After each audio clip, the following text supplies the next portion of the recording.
Hi, I'm Lisa Hayden with Channel 6, Central Kentucky TV, community focus on Washington County. And I'm happy to have with us today Sue Mudd, who is the Springfield. I am the new Springfield Code Enforcement Safety Officer. a dual role, isn't it, Sue? Yes. Yes. Well, congratulations, too, on your retirement. Thank you. Of course, you didn't stay retired, and we're Right. happy about that. But as the having been in the Washington County Sheriff's Yes. Office for how many I was years? at the Sheriff's Department for 7.5 years as a road deputy. Okay. Mm-hmm. And then prior to that, on the Springfield City Police Department. Police Department Yes. for 5.5 years. 5.5 years. So you have a career in law enforcement, and that's great because it's good to see women in those positions. And the only woman on the Springfield City Police Department. Right. I believe I'm the only female ever that's been through the police academy that's been a police officer in law enforcement in this county, period. I'd say that's right, yeah. Now, you already had Melissa in the Sheriff's Department, but, of course, you were out on the road a lot. Right. Always. Always. Always on the road. Right. In both Yeah. departments, I've been a patrol officer in Springfield and then a road deputy at the Sheriff's Department. Okay. I answered various calls of all emergencies. Yeah, yeah. And Sue, are you originally from Washington County? No, I'm originally from Los Angeles, California. Oh my goodness! Yes, but I've lived all over. That's where Okay. I was born. And Were you in lived. you were in the military? Yes, I was in the Navy. That's of Yes. course. You were in the military for I was in the military for 8 years. okay. Yes. And now what was your position in the Navy? Well, I ended up being it was called a bosun's mate. And depending on where I was stationed, I had various jobs. I was stationed in Puerto Rico on a little island called Viegas, and I was an ammunition explosives handler, operator, operated cranes, semis. Then I was in Italy, and I worked at the post office. And then I moved, I ended up in Hawaii, and I was a boat coxswain, and I ran different boats out on the Pearl Harbor. So. Golly, Sue, what a diverse background you have. Interesting. I know I'm little. You wouldn't think I'd. I know, you little thing, and doing all those big jobs. Well, and in addition to that, you at least were stationed in some nice places, I'd say. Yes. Yes. So, but you were at Pearl Harbor then, and Pearl Harbor. on a boat. It's a small boat. Several different types of small boats. One was a torpedo retriever, and then I had a 50-foot workboat, and I moved. It's called camels and separators for the subbase. I worked on subbase, and submarines come in, and they can't just pull up against a dock. There has to be separators or camels because submarines go like this and docks go straight down. So they have different shapes of separators you have to bring in for the submarines. And if the submarines come in abreast, you have to put even more in. So. Well, gosh, I didn't even know they did that. So that you moved these docks to accommodate the kind of boat coming in. Right. You'd have a camel, and it would be concaved to the submarine on one side because the submarines go like that. Yeah. So when they go against the pier, you don't have a submarine going out against a straight pier. And then when two submarines become abreast of each other, you have the car separators, and they both go like that. And you have the pier, a camel, a submarine, then a separator to separate the two submarines coming in. Sometimes you have 4 or 5 submarines abreast of each other in port. So yeah. What interesting work, Sue. So, so how did you get to Springfield, to Washington County? I married somebody from Springfield. I married Joe Mudd. Yeah. And so is Joe in law? Joe is the jailer of Washington County right now. Oh, that's right. Yeah, he was appointed by Judge Settles to fill Steve Hardin's place. Okay, that's right. That's right. I was thinking he was in law doing some kind of law enforcement. Yeah. Well, he was a deputy jailer. Okay. And was still retired, that needed to be filled, so he applied along with everybody else, and he was the one that John decided to appoint. Yeah. So Okay. he loves it, so. Well, good. Mhm. Well, a family of law enforcement, Mhm. and so Sue, you know, gosh, with all this experience, give me a couple of interesting stories that you. Ooh, boy. I guess what's sad and the danger of this profession is you tend to remember the bad more than the good. I've definitely helped people, and I think through my career, that's what kept me going, because there are some very depressing moments in our career. I think especially as a female, I think my heart is more on my sleeve sometimes. I've had some pretty rough ones. I mean, eek, you know, probably things you don't want to, the public probably don't even want to know about. Let me think of some positive. I think it's important that, you know, our community realize. I think sometimes we tend maybe to take our law enforcement for granted. Mm-hmm.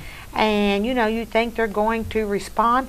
But, you know, every day our law enforcement are in, you know, they never know what they're going to face. Right. And you have to be on guard and aware at all times. Exactly. I mean, I've been out by myself 2 in the morning with somebody said they were going to kill me. I've had somebody shoot at me. I've had to deal with drug overdoses, accidental deaths, accidental shootings that resulted in deaths, domestics that resulted in multiple fatalities, accidents that resulted in fatalities. And I guess one of the hardest things is to go to a family and let them know in the middle of the night that their family member just passed away. That you really kind of have to steel yourself against when you do that. Yeah. So. Yeah. But I'm glad that I could bring compassion to that too, though, also. And I've arrested people that have told me, thank you so very much, because the way I handled the arrest, I would encourage them, like, look, this isn't the end of your life. This is a mistake. Don't let one mistake define the rest of your life. And I've had people really tell me later on in their life that they appreciated that I did that. But I will say one thing. Probably one of the greatest satisfactions of my career is we have a certain amount of homeless people that come through this county. And every year, it seems like in the wintertime, we have more. And I have always done whatever I could to help them. Mm-hmm. Never belittled anybody. I would never do that. Always tried to help as much as possible, you know, because you know what they say, you want to make yourself feel good, do something for somebody else. Yeah. So, and I believe that. Well, that's very true, Sue. And, you know, we were talking about that a little earlier with the Red Cross. Mm-hmm. You know, anytime you volunteer or help someone, you know, that makes you feel good mm-hmm. about yourself, you know. And knowing that you've helped someone else. Mm-hmm. And so, but that's interesting that you bring up the homeless situation, because, you know, we do have homeless people that come through this county, and, you know, we have some churches and organizations mm-hmm. that assist with that, but I know some of the counties now are doing, actually, I know in Nelson County, for example, they're doing a shelter thing, and the churches take turns mm-hmm. Operating a shelter, you know, on a, I don't know if it's weekly or monthly basis. I forget exactly how they do that. But, you know, I thought that might be something we could use in our county. We could look into. I think I think that would be beneficial. It doesn't happen all the time, but when it does happen, mm-hmm. you know, you're just kind of scrambling of how can I help this person? Because sometimes life circumstances get people, you know. It's when somebody has a nice warm home, they tend to forget that some other people don't. Yeah, so that's exactly right. And so that's, you know, I know that you're a compassionate person. I'm aware of that, and I think that, you know, that of course makes you an exceptional officer, because having interviewed our district circuit judge a couple of weeks ago, Judge George, who's now retired, mm-hmm. one of the things he mentioned in his years of public service was the the quality of being respectful Yes. to people. And when you are respectful to people, they in turn normally are respectful to you. Yes, absolutely. I've You've seen it seen- over and over and over. People react to the way you react. Yeah. Most people that we deal with are not evil.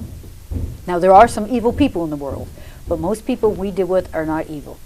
Yeah. They are in bad circumstances, making bad choices, Mhm. on some kind of drugs, but I don't react to people thinking, okay, you're the most evil person in the world. And I know enough to know there's evil people. I've dealt with evil people, but you don't come off like that. You talk to people. Most people want respect. Most human beings in the world want to be acknowledged. They want to be validated, and they want respect. So you could talk to the biggest drug dealer in your county, but if you talk to them respectfully, they still want respect. Yeah. So you get more cooperation. And when I go to arrest somebody, I'm not going to not arrest somebody because, gosh, I'm a nice person. If they have to be arrested, they have to be arrested. But I'd rather have cooperation than to have to fight somebody to prove I already know I'm a police officer. My presence is there. They know that. I don't really have nothing to prove, so I treat people respectfully because Yeah. I want respect. Right, right. That's great, Sue, because I have to say that's not always the case with everyone, Right. And I've seen that in my own profession, So I know. So I always very much appreciate that fact that there are people like you that are respectful, And I think in turn, and that makes us look good. Yes. That makes our city and our county look good, Well, we're decent human beings. You need to be a decent, before everything else, everybody trying to impress everybody, what they're doing, it's called decency. Yeah. They always say, you judge a character by a man by how he treats those less than him, not more than him. Anybody can try to impress anybody that's above them, that they're trying to get something from. Treat somebody that really is going to give you anything in return. That's who that person is. Yeah. And that's how I see people. Yeah, and that's great. I like to hear that. and now, Sue, you spoke too of the drug situation. Yes. And of course, that's rampant around the country. Yes. It's an epidemic, and we all know that. And I think everyone's having difficulty in trying to get the resources and the and how to treat the whole situation. So how do you view this, and what's your take on all this drug situation? Well, I know our laws have changed a little bit more away from, for personal drug use, away from locking people up and prosecution, and more on the side of trying to get them help. And to a certain degree, I do agree with that. People, you can't help somebody that don't want to be helped, and there's no easy answer for that. Whenever I deal with anybody who has a drug issue, my first nature is to at least say something like, look, and I have, don't, like I said before, don't let this mistake be the last mistake of your life. It's just one mistake, move on. I wish I could fix it. I wish I could take a magical wand and fix it. The problem is so internal to the human beings that are on drugs, and there's so many issues behind the drug use. There is no easy answer for that. I wish I could give you a super easy answer, neat and tidy answer, but I can't. Yeah. Except that we have to deal with it how it comes. And I'm kind of glad that our legal system is going more towards hope. I think there needs to be help. There needs to be legal ramifications if there's other issues caused by it. But it's kind of good. I know a couple of our laws have changed that if people need help, you don't have to arrest them. They can go for help instead. Yeah. So yeah. I think that's a good thing. And that's the one thing that's changed that maybe might help. Obviously we have a huge heroin epidemic all over the country. I unfortunately have seen people overdose and die because of heroin, personally, in my job. And it's not a pretty sight. I almost think if, remember that show, Scared Straight? Back in the 80s, I think it was. Remember they took those kids and took them to prisons, and they had those hardened criminals, and the kids were so scared, it scared some of them straight. Yeah. You almost kind of wish there was something like that with the drugs, because it's like, it is just not a pretty sight. It's something that stays with you, and if somebody's seen that, I'm sure it would stay with them. you Yeah. know. like I said, there's no maybe easy deter answer. them from A ever deterrent, absolutely. getting into A certain the segment, drugs. yes. Yeah. Yes. Yeah. So that's good to know. And I know that they're trying to put more monies into treatment. Yes. I mean, that's, of course we're in a budget crunch, but Right. anyway, I don't know what's going to happen with that. But, that's always been a problem in the ability of people to actually get treatment, Yes. and sometimes it's like a domestic violence victim. They have to get in the situation several times before they finally realize they need Understand to they are. get out of it. And the same way, I think, with drugs, don't you? That sometimes it takes treatment two or three Yes. times. Yes, I think so. Sometimes it takes a lifetime of treatment. Yeah. Just like when Alcoholics Anonymous came along, they always acknowledge that they'll always be an alcoholic, because if they don't, they can backslide back into what they were doing. Yeah. Drug use in our county and everywhere else facilitates all kinds of more crime too. I mean, to get drugs, people steal, rob. Drugs cause domestic violence. I mean, there's so many other issues that we deal with. Probably the majority of our crime we deal with stems from drug use, and people needing money for the drugs. Yeah. So, if we could help the drug use, we'd help a lot of other crimes. Very good point. And it affects us all, like you Yes, say. absolutely. Nothing is stagnant. Nothing Yeah. is stagnant. Yeah. Everything you do affects somebody else. Yeah. So, Yeah, it has a ripple effect. So, you're going to have crime in your community if, you have drug use. And so, there you go. It's just and so we all need to be involved in trying to find some solutions to these problems, don't we? right.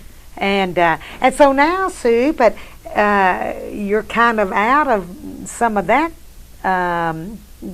work into working for the city of Springfield. Yes. Well, my primary functions are code enforcement, crossing kids in the morning and the afternoon, which actually I find very enjoyable, and funeral traffic. Now, I am a sworn officer. Yeah. I can do anything a law enforcement officer can do. I'm required to carry a gun. I'm still required to do my training. But my principal duties are what, code enforcement and safety officer. Yeah. And I enjoy them. It is a nice change. It's a of nice pace. change, It isn't sure it? is. lot less stress. But I'm glad to know that if I see something happen in front of me, that I have the authority to be able to help do something about it. So Yeah. that's Make a an good thing. arrest or whatever's Absolutely. necessary. Absolutely.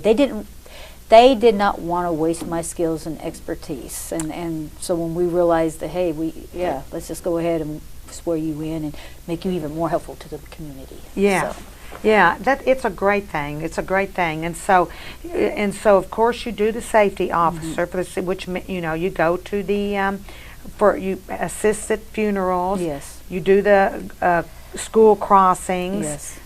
in the mornings and afternoons, but and with the code enforcement, which of course is when our residents say perhaps are violating one of our ordinances, such as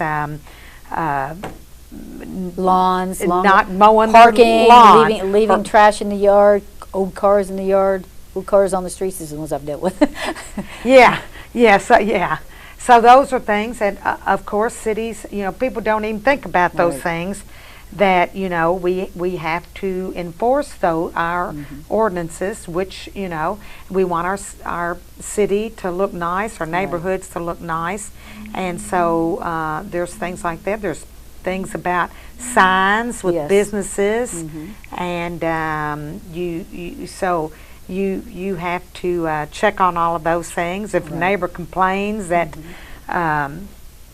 there's a tree blocking the street where people can't see, when they turn the corner, or there's all kinds of issues, and City Hall gets those calls all the time. Right. So Every time they get them, I get them. every time, that's right. But what's neat about that is going back to being able to talk to people. I have rectified every single call I've gotten so far. Knock on wood. But it's because I talk to the people. Now, I'm tenacious. I'll keep coming back and checking on it. But, you know, I talk to people respectfully, say, hey, there's an issue here. I didn't know if you was aware of this issue, but this does need to be taken care of. And then I ask them. I don't demand, I ask them. You know, I explain to them how the city ordinance works and the possible consequences of not cooperating. But I ask them, and so far I've had 100% compliance. That is great, Yes, Sue. yeah. Yeah, that's really good. It's satisfying to see somebody actually do something and just you know and take care of it, and it's a mutual, you know, hey, I need you to take care of this, and they take care of it. You know what I mean? It's satisfying. It's a mutual partnership almost. Yeah. So That's great. Now explain if they don't take care of it. Of course, I know you haven't experienced that, but there are, you know, the laws on the book. yes. State that if someone doesn't comply with an issue the first time, then I think you go back and the ordinance itself specifies what needs to take place. There have been several people, and it really didn't involve me, that haven't followed the ordinance and that haven't followed through, and there are consequences as we speak that they're going to end up reaping out of that. Yeah. You know, and I'll give you an example. If somebody has property and it's not kept up, and there's a city ordinance in the city that you have to keep your property up, and they don't keep it up, and the city has to go finally get somebody to take care of it, and if the money falls back on the city, they could actually put a lien on the property until that person actually pays. And if the worst possible case scenario, if that person don't pay, that property can go to the city. So there's definite consequences. If you don't follow what you're supposed to follow and you don't take care of your problem, there are consequences. Yeah. I think initially, you get a warning, maybe a written. Yes, I will. Well, the first thing I do is I go talk to them. Yeah. I knock on their door and I say, "Do you know you're in violation?" And ask them why it's like that. And a lot of people actually have a valid reason, and they take care of it. They just didn't realize. Right. And I'll tell them I'll give you a reasonable amount of time to take care of this. And then I'll come back, and I'm just speaking of the ones I've already dealt with in my head. I haven't had anybody. I've had to come back several times on people, but they've eventually taken care of it. And I'll come back and I'll check on them and say, "Are you taking care of this? Because if you don't, this will happen. I don't want to see that happen, but Right. it will happen if this isn't taken care of." Yeah. And then you write it up. I keep. I write every time I go. I call in to my dispatch. That's all logged. Everything I say and everything they say, I log, make reports of. So if we have to go further on it and take it to the court system to get it rectified, that I have everything I need to have a case on that. Yeah. So, and that's where my law enforcement experience comes in really handy in this job, actually. Because you're used to documenting, aren't you? Exactly. It's nothing new for me. Yeah. Hey, do you keep one of those little the camera thing? No, I don't have. What are those little cameras that the police department? That I always had to wear. Yeah, We've always you had to wear. Yeah. Just a body cam. Yeah, the body cam. Yeah. Body cam. No, I don't have that. You don't have that now. No. I don't. Oh, I hope you wouldn't need it anyway. Yeah. But the police department are, using those now, and and I think that's good. I think that's good for the protection of the transparency. Of everybody. Absolutely. So, well, and then I have to ask you. You have to go back to how you got to Springfield. Where did you meet your husband then? Was he in the service? No. Okay. Joe is from here, born here, raised here. I'm going to die here. I'm more flexible than he is. What had happened, actually, all kidding aside, is I was living in Lawrenceburg. I owned a gym, a fitness center in Lawrenceburg. Okay. And at the time, this was in 2000, he was working in Lawrenceburg. He's an auto body guy. He was working in Lawrenceburg, and I was single, and my friend kept saying, "You need to date somebody, and I don't like guys that smoke or drink or, anything like that. And she ended up saying, "I know this guy, he always preaches to me. He drives me crazy. You'd probably like him." I said, "I probably would." And now we're married. That's Oh, what that's he worked in Lawrenceburg. okay. Yeah. And then that I sold brought. my house and moved here. I was gonna say then that brought you to Washington County, and you've been here ever since. Yes, I sold my business actually in 2002, and Joseph, you probably just need to, think about moving down here. I said, well, if the Lord wants me to sell or if the Lord wants me to move, He'll bring me a buyer for my business, a preacher about my business, a pastor about my business. There was your sign, Sue. There was your sign. So that was automatic, and you've been here ever since. Right, Yeah. been here since 2000. Okay. And you've been in law enforcement all this time, and I applied in 2002, so yeah, I've been in law enforcement since 2002. yeah. In one capacity or the other. Yeah. And now I don't. Let's see. We don't have any other women in the city police department, and now I don't believe there's any women at the sheriff's department since No, Melissa retired too. Yes. And so, yeah. So you're our one and only. And but It'll be interesting one day because it's a whole new. From when I've started and have been working as an officer, it's a whole new generation, Mhm. and it's a whole new view of males and females. So that'd be interesting to see that change. a lot better. It will always be better. Yes. So I mean, is more acceptance, I guess, More or. acceptance, more understanding. Yes. Mhm. You know.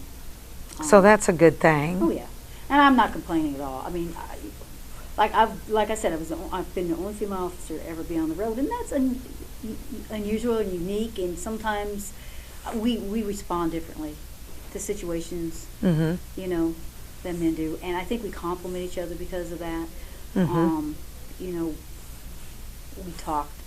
Females are usually known to be able to handle talking to someone differently, maybe. Mhm. I've always been able to get cooperation from people 90%, I'd say at least 90% of the time. Mhm. Mhm. Just by talking to them Yeah. and listening. Yes. So, Very good, Sue. Those are very good qualities, I think.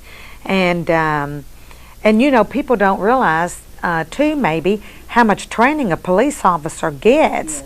Yes. So that you are trained in some of those and how to respond and in issues. And I hope they're the police. So you have to go to Richmond to the police academy. Yes. All sheriffs, all law enforcement. Right. If you're going to be in law enforcement, there was a time. I think it was in the 90s, late 90s. They switched. I think it was in '98. Don't hold me to that.